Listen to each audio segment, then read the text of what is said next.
felt especially exhausted. Maybe it was the cold rain hammering against his windshield or the way the streetlights flickered like a dying heartbeat.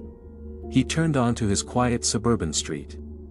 His house was the third one on the right, white porch, red door, warm lights glowing from inside. Everything looked normal. But as Daniel pulled into the driveway, a small, inexplicable feeling twisted in his stomach. Something was wrong. He shook it off.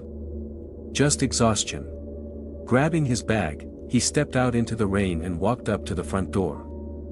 Unlocked, as always. He pushed it open and called out. Emily? I'm home. Silence. That was odd. Emily was always home at this hour. Maybe she had fallen asleep early. Daniel kicked off his shoes, dropping his bag by the door. As he stepped inside, he immediately noticed something strange. The air smelled different. Not like their usual mix of vanilla candles and laundry detergent. No, this was something sterile, like an empty hospital. He walked into the living room. The furniture was there. Exactly as it should be. And yet, something was off by inches. The coffee table was slightly to the left. The books on the shelf in the wrong order. Even the family photos, they were him and Emily, but he swore these weren't the pictures they had put up. His skin crawled. Emily? He called again, his voice tight. From the kitchen, he heard a soft clinking. Daniel turned the corner, and there she was. Emily stood at the stove, her back to him. The soft hum of the kettle filled the air as she slowly, methodically, stirred a cup of tea. A small wave of relief washed over him. Maybe I'm just overthinking things.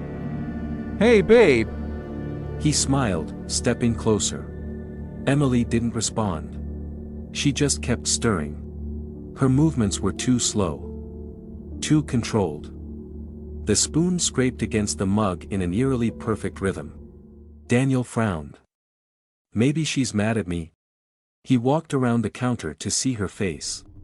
She looked up. And smiled. Not her usual, tired smile. Not even a warm one. Too wide. Too perfect. Too unnatural. Are you okay? He asked, forcing a chuckle. Emily blinked once. Twice. Too slowly. You look tired. She whispered, her voice slightly off. Like it had been copied and played back through an old cassette tape. Daniel's skin prickled. Yeah, long night. He muttered, stepping back. Something is wrong. Something is really, really wrong. She just kept smiling. Then, she spoke again. You were never supposed to come back, Daniel. His breath caught in his throat. What? He whispered. Her expression didn't change. The kettle screeched, steam hissing into the air like a scream. Daniel's heart slammed against his ribs. He took a step back, then another. And then a creak from upstairs. His eyes shot toward the hallway. Someone was walking around in their bedroom. Heavy footsteps. His mind raced. An intruder. Emily, or whatever was pretending to be her, never moved. She just kept smiling. Daniel, she whispered. You should leave.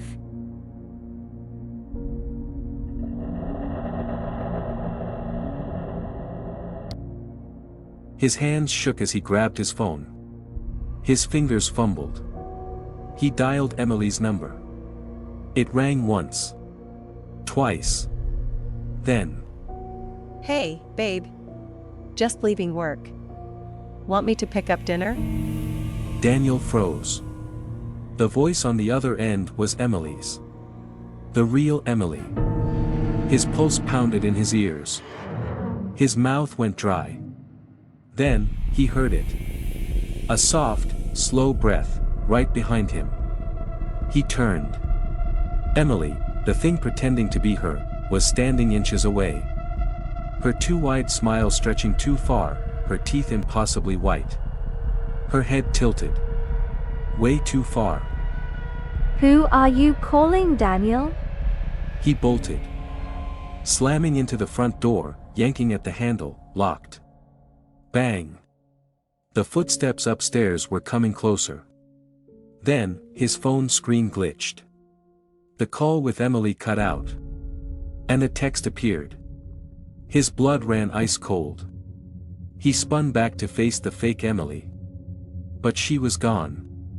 Only the sound of breathing remained. Not from the kitchen. From everywhere. From the walls. From the ceiling. From right behind him.